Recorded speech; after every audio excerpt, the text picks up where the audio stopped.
see the right person speaking. And Sally, Jacob is running the slides, so you can let him know when you are ready. I'm ready, Jacob. Thanks. All right. Good morning, everybody, or afternoon, I guess. Thank you all so much for being here. We're really excited to kick off our multi-year grant RFP for 2026. And this is the very, very first step in that process. So we're going to start off today by introducing you to the community impact team so that if you have any specific questions about your proposal, you can reach out to the member of the team that best aligns with your area or focus. I'm going to review United Way's aspirational goals with all of you so you know what we're working towards and what we hope that you all are helping us to work towards again in those proposals. We'll review our investment priorities. Those are the 3 areas that we are focusing our efforts on and where we are going to be making grants. And then we'll go through the grant process and the timeline. We will show you the questions that you'll be asked to respond to. And then we'll open it up to questions about any of what we've shared. As Sarah said, we are recording this presentation and that'll be available to you. And it'll also be up on our website, so you can access it that way or share it with anyone from your organization who might not be able to join us today. So I'm going to kick it off by introducing myself. I realized I jumped right in and started talking without telling you who I was, so my apologies. I'm Sally Elwine. I am the Chief Program Policy Officer here at United Way of Southwestern Pennsylvania. So I oversee all of our community impact work and grant making. And I'm going to turn it over to the rest of my team to introduce themselves. We can start with meeting basic needs. Jen? I was also having trouble unmuting, like this is my first day on Zoom. Good afternoon, everyone. My name is Jen Schuhart. I am the Director of Meeting Basic Needs, and I will pass it over to Carolise. Hi, everyone. I'm Carolise Ramos Aponte. I am the Manager of Meeting Basic Needs. If moving to financial stability can jump on, introduce yourselves. Good afternoon, everybody, and welcome. My name is Alina Anderson. I am the Director for Moving to Financial Stability, and I'm going to kick it off to my colleague, Emily. Hi, everyone. I'm Emily Schmidlap, Manager of Moving to Financial Stability. And who do we have on from building? Hi, everyone. I'm Anna Kay Yagubian. I'm the Director of Building for Success in School and Life, and the manager of Building, Damon Bethay, could not be on today, but I'm sure many of you know him already, so thank you. And then our regional team. Thanks, Sally. Welcome, everyone. Jesse Spragar, Senior Director of Regional Impact for United Way here, overseeing most of the work in Butler, Armstrong, Westmoreland, and Fayette. And I'm going to kick it over to Jared. Thanks, Jesse. Good afternoon, everybody. My name is Jared Stewart. I'm the Manager of Community Impact. Thanks, Jared. And Brooke, if you're on, I think you are. Hi, everybody. I'm Brooke. I am the Administrative Coordinator here at the Westmoreland office. Thanks, Brooke. And then our operations team. Sorry, I'm furiously hitting admit in the waiting room at the same time. I'm Sarah Noel, the Director of Community Impact Operations. You've received lots of messages from me. You're going to hear me talk a lot today. And for a lot of your questions regarding the logistics of your grants, you can reach out to me as well as Jacob, who I will send it to next. Hi, everyone. I'm Jacob Grande. I'm the Manager of Community Impact Data and Research at United Way. Great. I think that's everyone. If I have inadvertently left you off, I apologize. Now's your chance to jump in. Okay. Thanks, team. So the folks who've just introduced themselves, they are the people that you will be reaching out to if you have any specific questions about any of our specific investment priorities. You're going to hear from each of them later today during this presentation. So you'll have an opportunity to hear a little bit more. And we will be sharing everyone's contact information as well. So you'll be able to reach out as needed. Jacob, if you wouldn't mind going to the next slide, I'm going to review United Way's aspirational goals. So we recently set 6 aspirational goals. This is something very new to United Way. We haven't done this before. We've had organizational goals, we've had departmental goals, but these aspirational goals are really what we're considering a bold vision for our region's future. So they're bold goals, they're ambitious goals, and they're goals that we cannot do on our own. But we hope that as you are thinking about the programs and projects that you are going to be proposing to us, that you're keeping these goals in the back of your mind, because these are goals that we really anticipate working in partnership with organizations like yours to achieve. The first one is about economic mobility. And this goal is to lift 6,600 households above the ALICE threshold across our 5-county region. ALICE stands for Asset Limited, Income Constrained, Employed. So these are working families who are struggling to make ends meet despite the fact that they're working. They are living paycheck to paycheck and often struggling to meet their basic needs. In our region, 38% of households are in this ALICE category. And so we came up with 6,600. That number is 2% of the number of households who are currently fall in that category. And so with your help, we are aiming to help these families achieve greater financial stability by providing them with comprehensive support. So once they're able to meet their basic needs, making sure that they have the skills they need to move into jobs with living wages, access to childcare and transportation, assistance with all of the supports that they need in order to thrive. ALICE stands for Asset Limited, Income Constrained, Employed. Our next bold goal is around 211. 211 is our 24/7, 365 day a year human services contact center. 211 takes calls and texts and chats from people who are seeking human services resources. So whether that's rental assistance, food help, scheduling for a free tax program, looking for older care for an older adult, 211 can help connect. And what we'd like 211 to do is really be recognized as the premier service as it is. What makes 211 unique is the fact that we use real human, live, caring people who are answering those phones, responding to texts, responding to chats. And they're really able to provide a listening ear and using our database of over 10,000 resources, make sure that people are connected to the resources that are most appropriate for them. Third goal is to build civic engagement that gives people hope that change is possible and provides ways to take action. And so through this, United Way really hopes to create robust opportunities for community members, as well as for our nonprofit partners, to really get engaged with our work through meaningful experiences. We want them to understand what United Way does, what our partner agencies do, and be inspired to give, to volunteer, and to advocate. The next one is really around you, right? Nonprofit sector capacity building.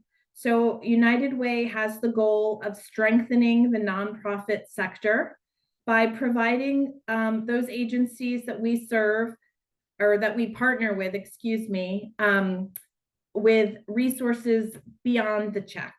So how can we best support nonprofit partners outside of just funding? And how do we help you to build capacity so that you can serve the communities that you serve, even beyond what you're already doing? Next, goal 5 is to ensure that young people are prepared for success at every single stage. And we're going to really be focusing on 3 critical transition points. So entering kindergarten, making sure that young people are prepared for kindergarten, going to school, ready to learn. That by the time they are finishing 3rd grade, they are reading at grade level, ready to learn, reading to learn. And then also making sure that those students who are graduating high school are prepared for whatever comes next, whether that's a career or whether that is college or a trade. We want to make sure that they have all the tools that they need to be successful and to thrive. I see a question in the chat about partners. We call our nonprofit grantees. So those who receive grants, we really do consider you partners in this work. So when we refer to our agency partners, we're referring to those who are currently receiving grants from us. Last but not least, our 6th goal is around community voice and advocacy. We want to leverage our relationships with the nonprofit sector, with our corporate partners, our donors, our stakeholders, our unique position as a connector between those multiple sectors in order to give voice to the needs of the community, the needs of our neighbors, and to advocate for those policies that will help those people thrive. So these 6 aspirational goals are all found on our website. We go into a little bit more detail than I was able to do here about what each of those is. And so I really do strongly encourage you to spend some time on our website if you haven't already, and take a look at these aspirational goals and think about how your work connects to help us to achieve those. All right, next slide. Okay, so United Way's 5-county region includes Allegheny, Armstrong, Butler, Fayette, and Westmoreland counties.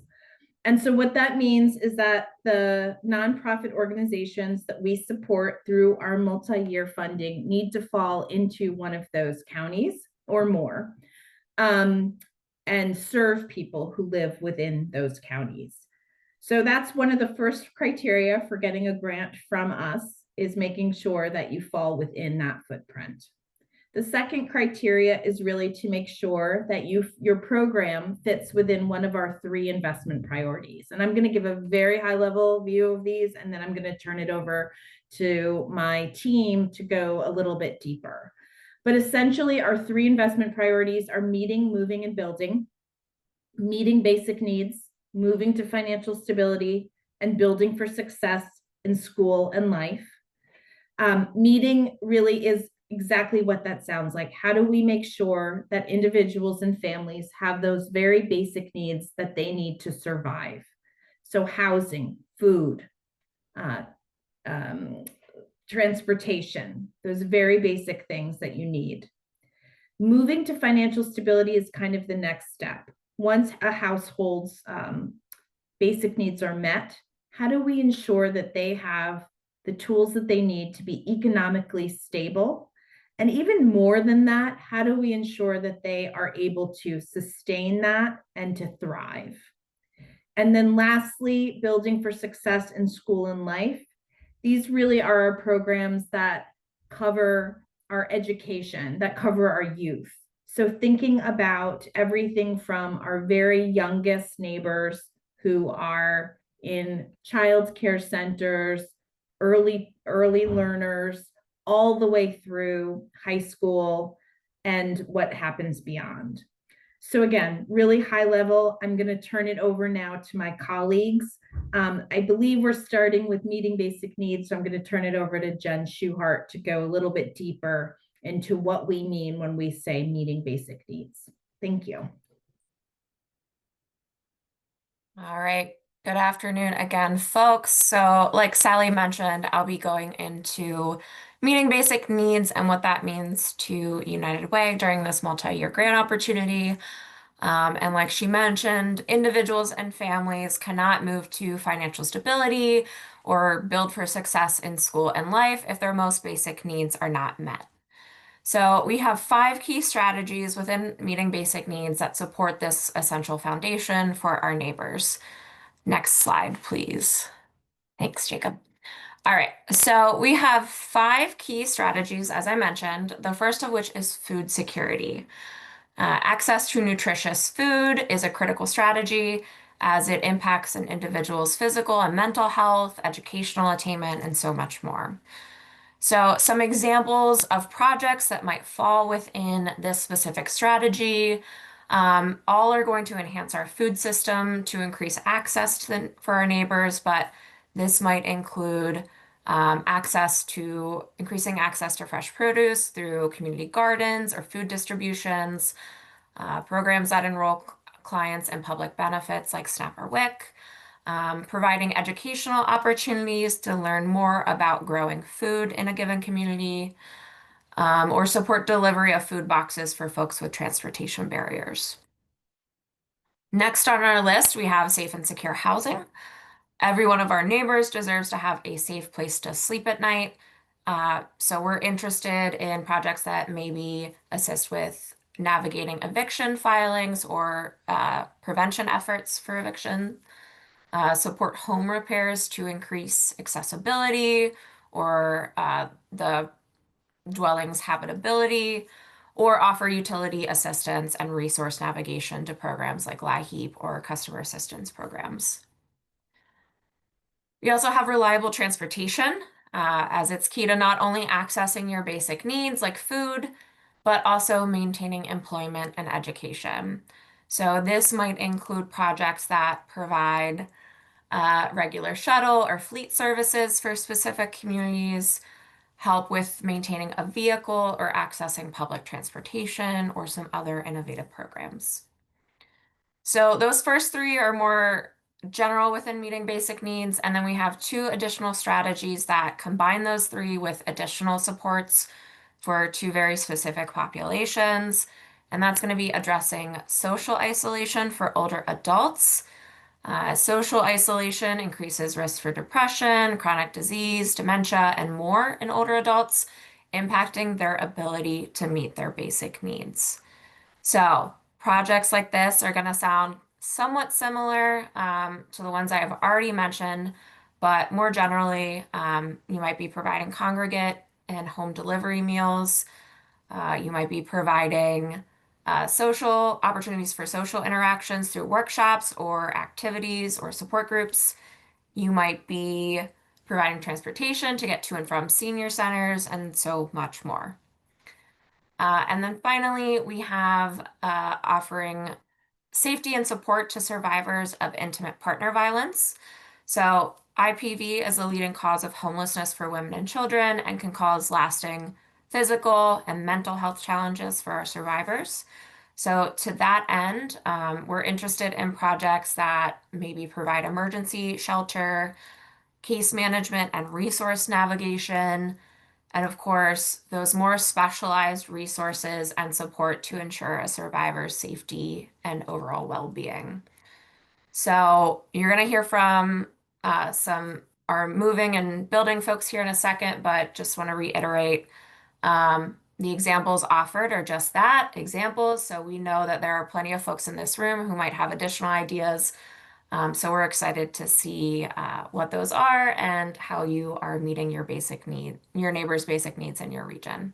So thank you. All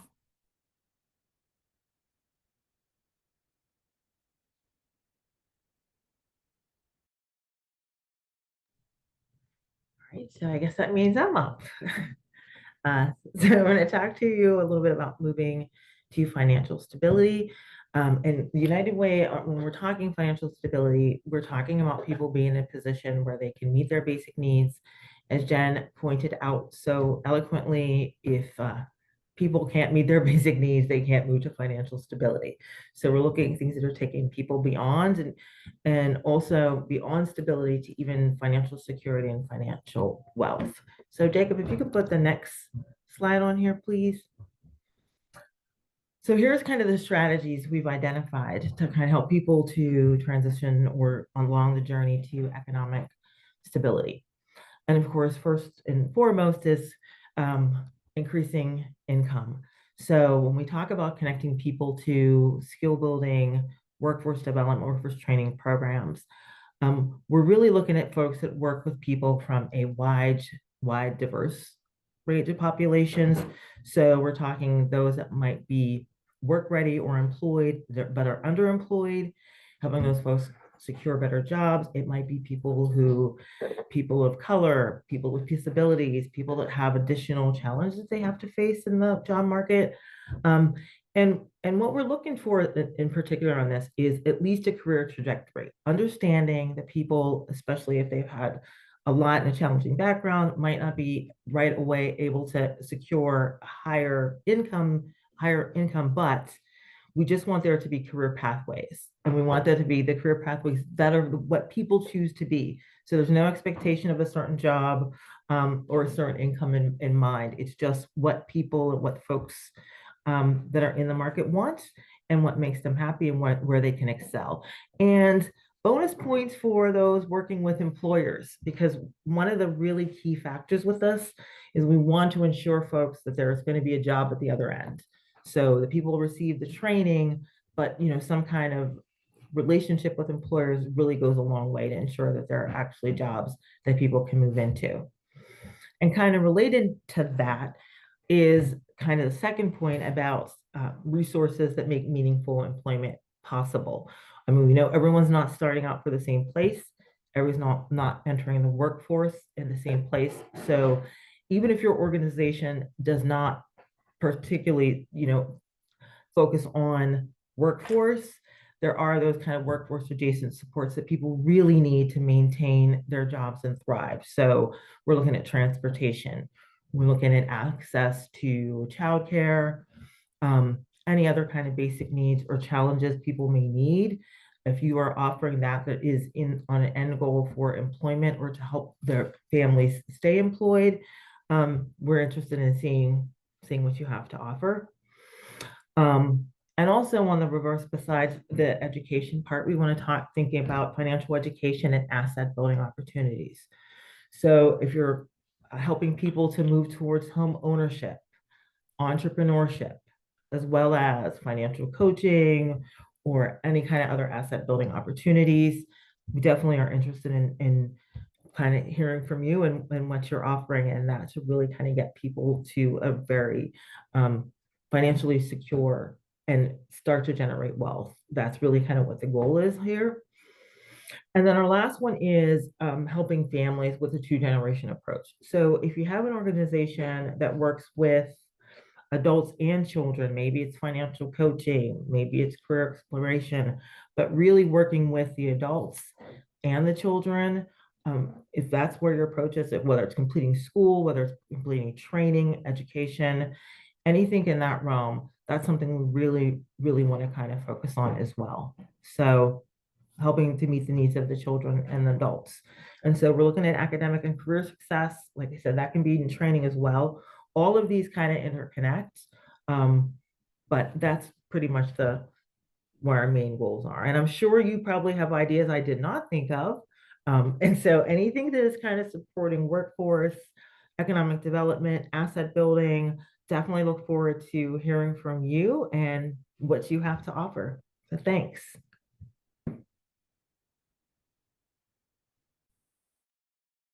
All right. Thank you so much, Alina. We're going to talk a little bit now about building for success in school and life. As Sally addressed at the beginning, we're talking about how all young people deserve to have a positive start toward adulthood, to learn and succeed to reach their full potential. And that means a lot of things. And so we'll talk a little bit more about it with the next slide. Jacob, if you want to move into our strategies. We'll talk a little bit here about sort of what that looks like and, who it is that we're talking about. So, and what types of programs. So United Way invests in our partners that are committed to providing affordable, high quality, early childhood educational opportunities, preparing kids for kindergarten and supporting the entire family so that they can grow and learn together. And so this means could look like everything from parenting programs for parents of very young children to programs that give out books or promote early literacy. There are a lot of different types of programs out there that support the youngest learners in a variety of ways. And so as Alina suggested, there may be programs out there that we are, don't have listed here necessarily or haven't worked with before, but we're excited to see what folks have to put forward in the early childhood space. And uh, the next priority is working with, or strategy, excuse me, is working with school districts and community-based organizations to provide high quality, positive, out of school time opportunities that keep young people engaged. As I'm sure many of you know, out of school time programs look like a very wide variety of programs. These programs serve a wide range of age groups, sometimes down to the youngest kiddos, all the way up to 11th or 12th grade. After school programs, summer programs that focus on a variety of topics, everything from tutoring to mentoring programs. To programs that are just giving kids a safe and secure space in their neighborhood because they may not have any other place to go, after school or before school. And so, we are really looking for those programs that really give kids, when we talk about, educational equity, give kids as either specific skill sets or help them through a variety of things in inside or outside of school, and really, I'm sorry, not inside of school, but help them with school or academic based skill sets. As well as covering topics that, maybe they don't get to spend as much time on in school, learning through play, those kinds of opportunities for kids. And our out of school time partners often overlap because the topics of some of those out of school time programs can and often do bleed into the next strategy, which is providing a wide variety of career, trade school, and college readiness support. So sometimes there are things like after school programs that focus on getting kids internships. Or things like that, where it does, kind of overlap. And we can talk a little bit more about that. You can speak to me or my colleague Damon if you have questions about, well, it's an out of school time program, but it teaches, the goal of the program is college readiness. Where do they fit? And that's fine. Programs that really highlight youth voice are also great. For us to see. We like to know that kids can be involved in determining the kind of what the program looks like, or how they are being implemented. That often is a great incentive for kids to participate and keep participating in the long run.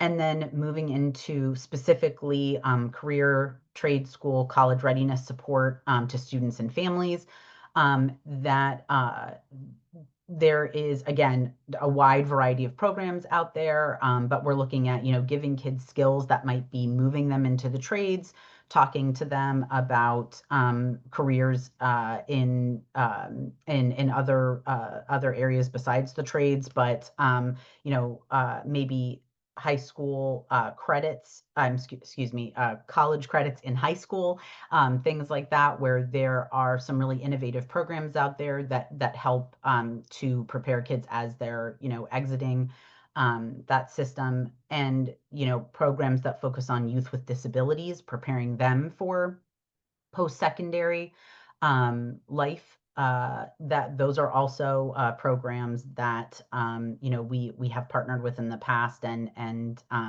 like to see that there is a focus not just on a geographical community, but a community of specific need out there. And then last but not least is supporting resiliency and mental health so that students at all grade levels can succeed in school and beyond. And this is a newer strategy for building, and this is not necessarily supporting psychologists, psychiatrists, counselors that are have their own practice or things like that, but we're talking about programming for youth, whether it's out of school time programming or others that maybe push in with an educational format, but that focus on that resiliency and mental health as the goals of the program or of the work. So I will leave it there, and I believe it is either going back to Jacob or Sarah. Back to me. Thanks. Great, everyone.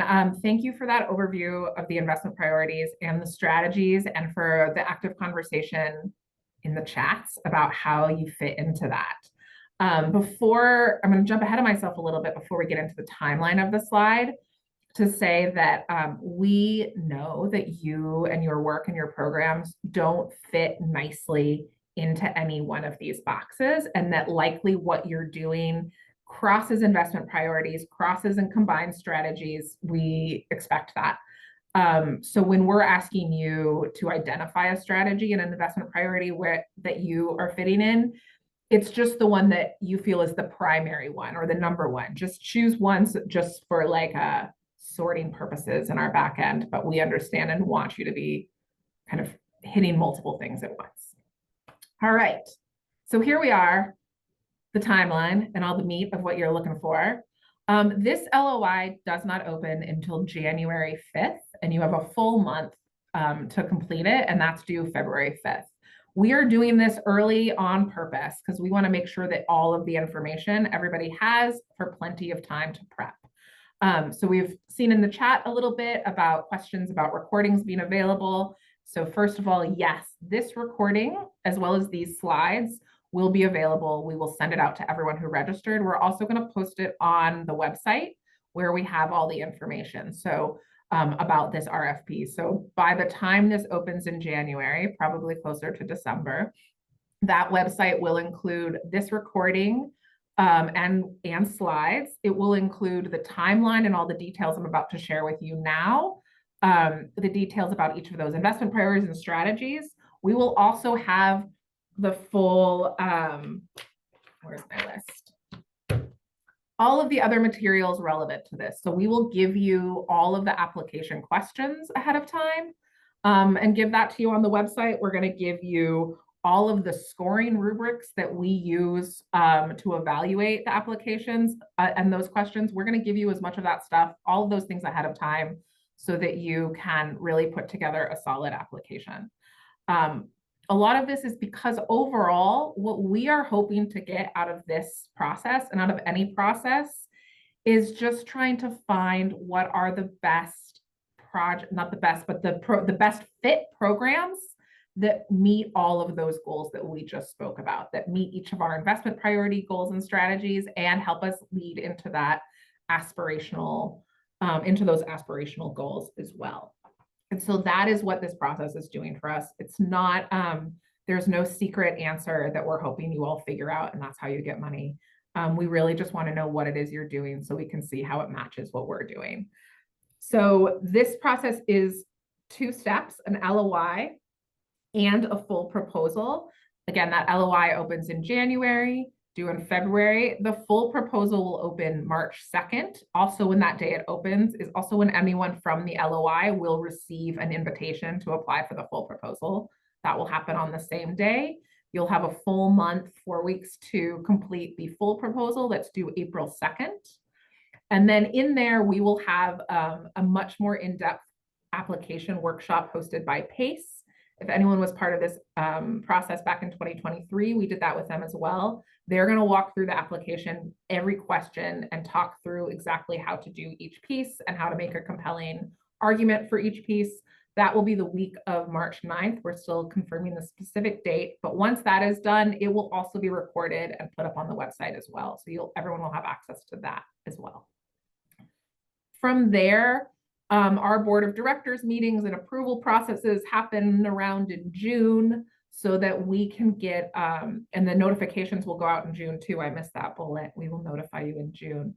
This is for funding that will be starting on July 1st, 2026, going through June 30th of 2027. That is year one.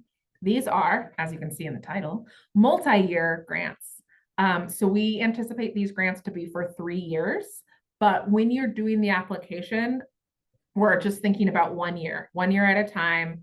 You won't have to do a new application for the second and third years, but the application just kind of focus on that first year and repeating itself over 3 times. You will have lots of check-ins in between that time, but you will not be asked to write another application, and that funding will stay consistent over those 3 years as long as you're following all of the requirements that we ask of you, and as long as our fundraising stays the same as well. Of course, if we get a dip in fundraising, we wouldn't be able to keep those consistent.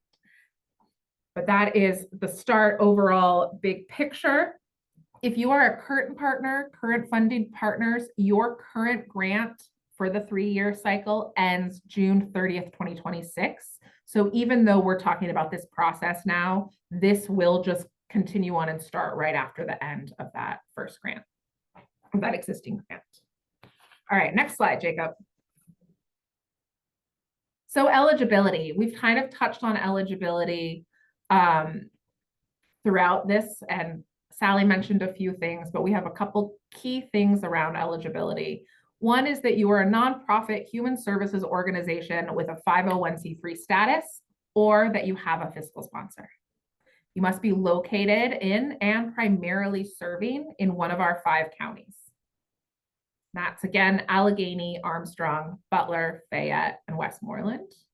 And your program must align with our investment priorities and those solution-based strategies. So when you first go into the application system, before you do the LOI, you will have an eligibility quiz that just asks these questions.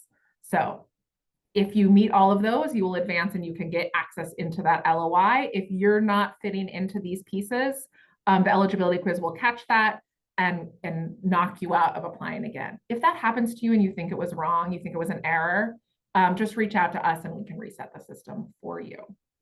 So I want to talk about this third bullet here, the programs that align with our investment priorities and solution-based strategies, because that is going to require you to do what I just said is hard to do, which is just from a drop-down list, pick one of those. Just pick the one that is your primary focus of the work that you do for the project you're applying for. Even though there's other things it might do, that helps us see where you are and how you're fitting into our overall portfolio. All right, next slide. All right, the LOI. The LOI opens on January 5th, due February 5th. One thing to note is that this LOI is really just an introduction to you. This is our chance to just say, who are you? What are you doing? What are you interested in doing? Really basic level introduction. These are the questions that will be there, and those are the character counts in the application. So again, the actual application we'll put on our website ahead of time, but you can already see to prep yourself about what kinds of things that we will ask of you. And that really is about, who do you serve? Who are you? What do you do? Who are you doing it for? What is the project you want to do? There is this new question, organizational readiness and local relevance. That's maybe not as self-explanatory. There's more help text in there, but there we're really trying to ask, what is about you and your organization that is the right fit for the people that you're serving? How is it that you are the right organization to do what is needed for the community you're doing it in? We will also ask some very basic financial questions on the LOI. We're just asking for an organizational budget, program budget, and total request. And we're only asking you to provide us at the LOI stage, just the number, just the straight number. You don't have to upload a budget or a template or a spreadsheet or anything else. You're just entering the number, right? All right. There's one piece on here that I want to show you because it's a little tricky if you've never seen it before. And that is our mapping tool. So when we're trying to figure out how and where all of our services are to try to ensure that our funding and our investments have a good diversity of geographic spread, we use this lovely map. So if you are located in or serving in mostly Butler, Armstrong, Westmoreland, or Fayette counties, you can just pick your county, and that's great, or multiple counties on that box. But if you're in Allegheny County, we've broken it up into smaller sections and smaller areas. So what we'd like you to do is on the application, there'll be a link to open this map. This map is interactive in Google Maps so that you can zoom in on it. And Jacob's going to show you in just a second how that works. And then you look, the question in the application system looks just like this one right here on the left, and you just check off the boxes of the places where you work. That simple, corresponding to the map. There is an optional narrative set question there as well. So if you want to give a little bit more explanation about what that means and who you work with. This is a tool for us to figure out where services are and where there are gaps in services. Clicking multiple boxes and picking everything does not give you any extra points. We really just want to know, where are you serving? If your program is open and available to anybody who's interested, that is fantastic. Please tell us that.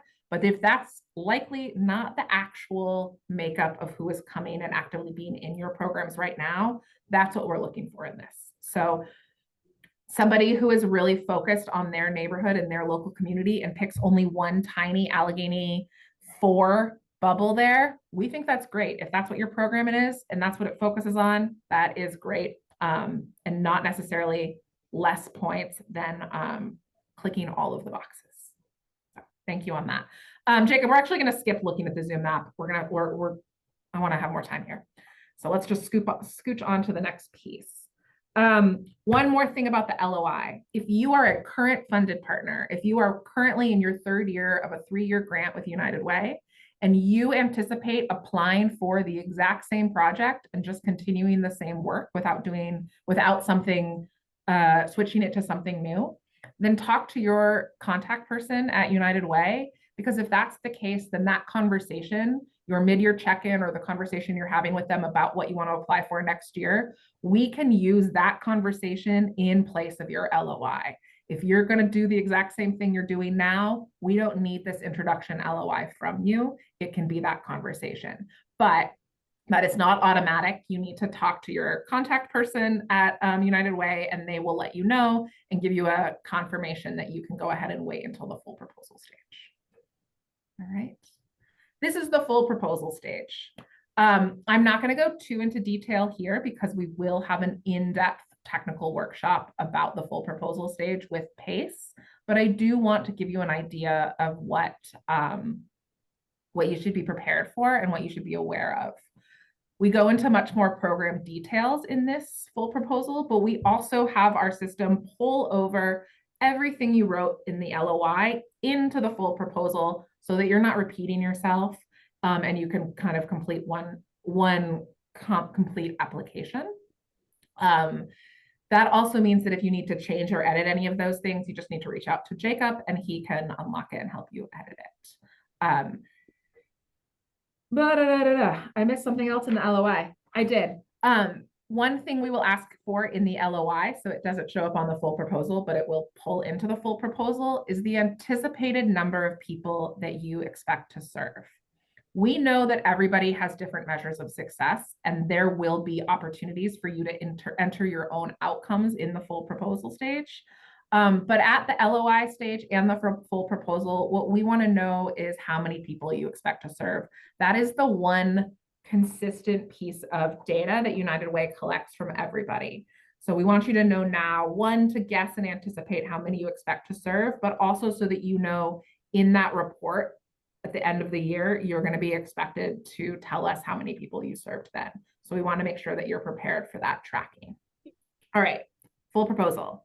Program details, your needs, the program activities and timeline for that 1 year only. We're going to ask you to list your partners and collaborators, and tell us how your organization considers community need and uses that community need and community voice to inform your design and changes in programming. We also want to know who you serve, not just on that map, but a detailed explanation of, do you serve primarily single mothers? Do you serve primarily 6th grade students? What is the groups that you're primarily serving? All right, on to the next one, Jacob. Losing my notes. Okay, so you will then have to have a chance to do outcomes in addition to the number of people you served. We'll give you all an opportunity to tell us also, what else do you track? How else do you measure success? And what does that look like for you? So we have that in there as well. We will ask at the full proposal stage for a program budget. We will provide a template for that. It's the same as it's been for every other grant in the last 3 years. So if you've applied for a United Way grant in the last 3 years, it's that template. We also have space for a brief budget narrative, and we ask you what will happen if you receive less funding than requested, and how will that impact your programming. So there's a lot of uploads and things like that for 990s and all of those. If that is available on Candid or elsewhere on your website, we'll let you click that box and not worry about uploading all those details as well. So that's a little preview. Again, you're not even going to have to look at this or see it until March, but this is what's coming for you. All right, next slide, Jacob. Great. Here is the key. I'm going to pass this on to Jacob to talk in a second, but what you need to do and what we want you to be doing between now and January when this opens is 2 things. One, reach out and talk to us. We'll share the contact information at the end of the slide. If you have questions about how you fit or how to explain things, all of those questions that we're running through the chat saying like, do I fit in building? Is this building for success, or is this meeting basic needs? You can reach out and talk to us about those things. So that's one. The second thing we want you to do is make sure that everything is set up on our online grant system, GLM, for you to be able to do that. And actually, Jacob, I'm going to run through this really fast because I'm looking at the time and I want to have time for questions. GLM is our online grant system. You may have used GLM for other foundations and other organizations that do applications. You have to have a separate login for each one of those. So if you have a login for Pittsburgh Foundations, you still need to have a separate one into a separate site for United Way. There is an organization-specific page, not a person-specific page. So if you are at Literacy Pittsburgh and you know somebody else already has the access into the Literacy Pittsburgh page, when you go in, please don't make a new one for Literacy Pittsburgh. You'll just add yourself as a contact within Literacy Pittsburgh. And if you're unsure how to do that, you can reach out to Jacob. But that way we want to have everybody who needs to get into GLM knows that their account is there, it's active, they have the login for it, and that the existing organization, you're not duplicating organizations. So you can reach out for Jacob if you have questions here. There's going to be a primary contact as well as many, many other contacts that you can add. Anybody who's going to get in that system, do any collaboration, editing, reviewing, you want to be a contact, but there's one that you are required to check the box for a primary contact. That needs to be the person who is legally allowed to sign off on your grant agreements. So once a grant is given to you, you get a grant agreement. Before the money can be given to you, they have to sign off on it. And that is the name that is your primary contact. So it might be a CEO, ED, it might not be, separate from the person who's doing all the applications likely. All right. Do we have one more slide? Here's all of our contact information. So again, we will send this all out so that you have this as well, and you don't have to try to screenshot or jot this down right now. But I really want to make sure we have time for questions, and we only have 6 minutes left. So let's open it up. You can type in the chat, or you can feel free to unmute yourself and just speak up. Please don't raise your hand because there are too many of you. I can't see anybody. A question, Philip Spina. Can you hear me? Hello. Yeah, I'm with Light of Life Rescue Mission. Are these grants specifically focused on new programs, or can they support existing programs that we already have? That's a great question. We do not have a preference for new or existing programs. There is a question in the application that I think is just it's a drop down or checkbox that asks if it's new if it's a new program, an existing program, or an enhancement on an existing program. And that's just helping us understand what's going on. We don't necessarily have a preference for one or the other. All are eligible. That's also making me realize to tell you that I mentioned that scoring rubric earlier. You'll see that scoring rubric is what we give to our volunteer evaluators. So at United Way, we use outside community volunteers to review and evaluate all the grant proposals. So they will have that rubric. They will be reading things and they will be scoring them. That means a couple things for you to keep in mind. We always tell everybody to use plain language and avoid jargon, but here is a real reason to do that. The people that you are reading, a lot of them are subject matter experts. Some of them are community members. Some of them are donors. It's all kinds of people, and you want them all to understand what you are doing. Second, that final score is not the determining factor for your grant. We take that internally as one piece. We also look at our data from Alice from 211 to establish community need. We look at geographic distribution and then existing programs, new programs. That's something we're kind of also looking at to make sure that we have a nice diverse portfolio and a balanced portfolio. And can your request touch several different areas, not just one in particular? Yes, it absolutely can touch several different areas. We just ask for you to choose a primary so that honestly, it's so that we know who can be your program contact. And then lastly, what about range of, is there amounts that we can apply for? What did you? Yeah, another great question. And this one sucks because I can't give you a very good answer here. But what I can tell you is that United Way currently, we are currently funding just over 100, almost 110 partners on a 3-year grant. And those grant sizes range from $2,000 a year to $400,000 a year. We are really broad because we have a really broad community of partners. Ask for what you need and what you want for your program in that LOI. Between the LOI stage, if you're invited to the full proposal, a staff member will have a conversation with you a little bit more and help you kind of get a little feedback and aim in on a more realistic number. Sorry, I don't have a better answer for that one. I never do.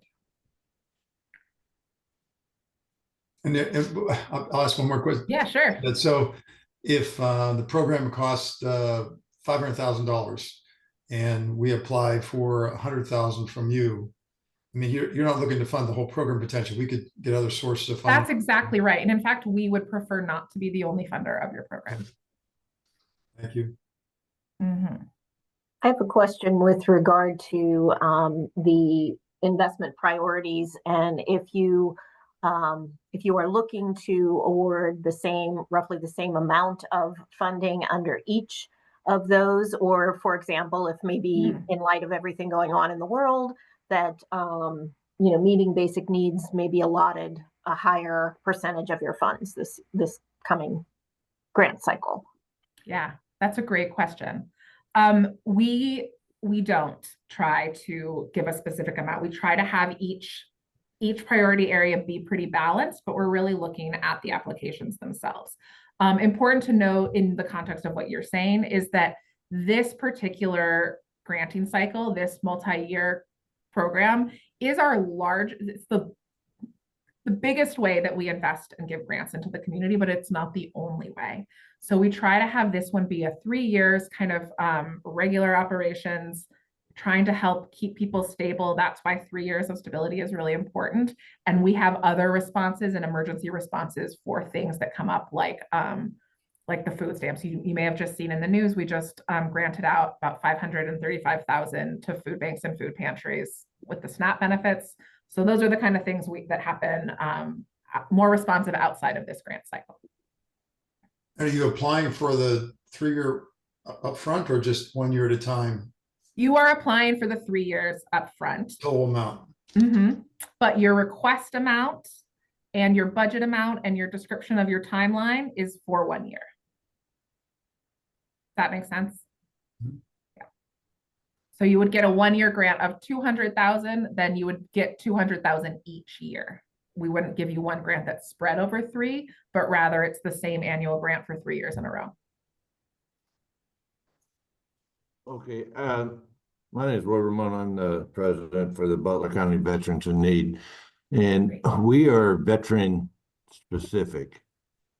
Now, I think we would fit into the first column for the because we furnish homes after veterans move into them from homelessness. We furnish their house for them. The portion of it, which is a financial part of it, where we help veterans with their utilities or car payments or whatever, where they fall behind. Now, because we are a veteran-only provider, what's our chances? Great.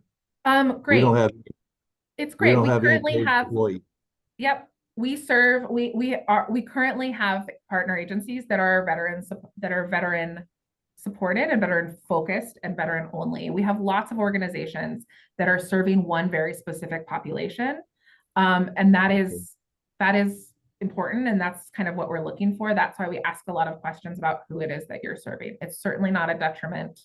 But then you should think about the actual project or program. So the housing, utilities, as what you're describing, would be in meeting. But the population is less relevant unless it's the age range of people. If you're serving folks that are generally under the age of 18, it's more likely that you're going to go towards building. But otherwise, it's pretty flexible. Sarah, can I just jump in real quick Please, for Roy's Jesse. question?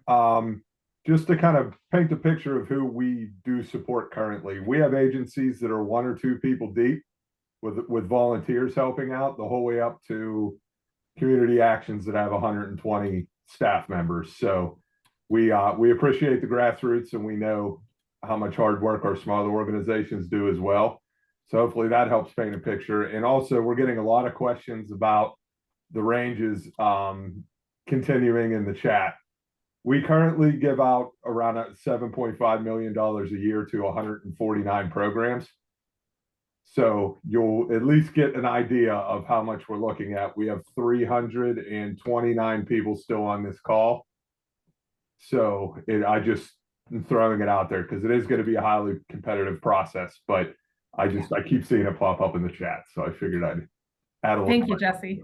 There's another one. I lost track of the chat now. There's another couple questions in the chat about types of funding. We do not restrict you to programmatic funding at all. We are more than happy to fund operating expenses, general expenses. You saw that aspirational goal at the beginning around capacity building. We understand that you can't run your program if you can't pay the staff members to run the program. So please include that in your budgets. There was a question here related to that. Capital costs are not a great fit for these 3-year cycles. We have some other funding opportunities that can sometimes hit capital costs and campaigns, but operational costs, operational, programmatic, all of that is allowable.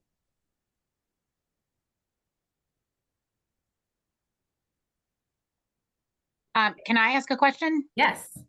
This is Candace Cans from the Andrew Effect. Is everybody who submits an LOI invited to submit the proposal, or is there will we receive feedback after the LOI is submitted? Great. Thank you so much for asking that. No, not everybody will be moved from the LOI into the full proposal. And yes, we will do feedback in between, both for those who were invited and for those who were not invited.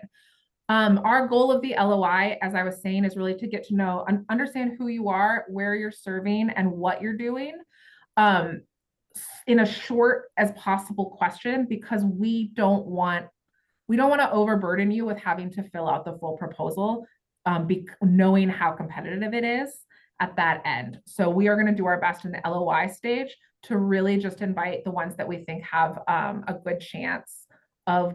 It will not guarantee funding if you are moved to the full proposal stage, but it's more likely. And that is the work that we are going to try to do in sorting on that stage, so that you're not doing a full application without a chance of funding. I hope that's okay. So we would find out like sometime in February, like before the March 5th open, or March. Yes, the day it opens is the day that we send out the notification. Those are the same thing. Thank you. Yep. I would just add that even now, before you do the LOI, having a conversation or even an email exchange with one of the staff members in the area that you are most likely going to be applying under. So for example, if you have a program that you think is going to fit under moving towards financial stability, I would really suggest that you meet with Alina or Emily and let them know what your program is, or what you're thinking, just to make sure. We don't want to waste your time. We know you're really busy. We know you're working really hard. And so we do want to just make sure that your program is aligned with our goals and our priorities. So you have all of these email addresses. We're going to get those to you so that you don't have to screenshot this, like Sarah said.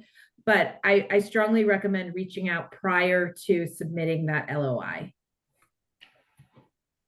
I have another question in the chat here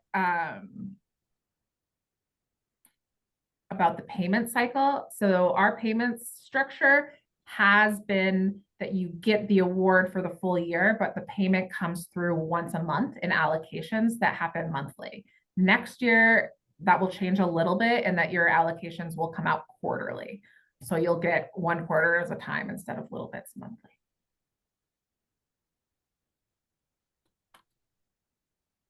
I thought I saw another one in the chat and it scooched past me. Oh yes, if you submit an LOI, more than one LOI, if you have multiple programs that you're interested in, you submit more than one LOI at that invitation stage, we will just ask you, we will invite just one of them through to the full proposal, or we may say to you, combine those into the full proposal.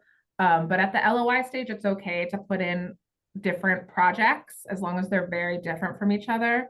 But once we get to the full proposal, we'll ask you to just narrow it down to one. I'm hesitant on that because it makes more applications, and I can see Jesse's eyes with his evaluators getting really big. But if you really have multiple programs, put them in separate LOIs.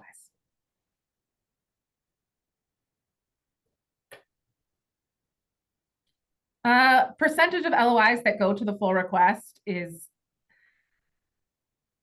we have only done this cycle for all 5 counties for all 3 investment priorities at the same time once before. And I could probably find the statistic of how many were advanced, but I don't know if that's a very helpful number because the amount of applicants and the amount of folks that come in are really high. I believe we had 364 full proposals last cycle, and we funded 110 of them. But from the LOI to the full proposal, I can't remember. But we did have 560 people register for today's meeting. All right.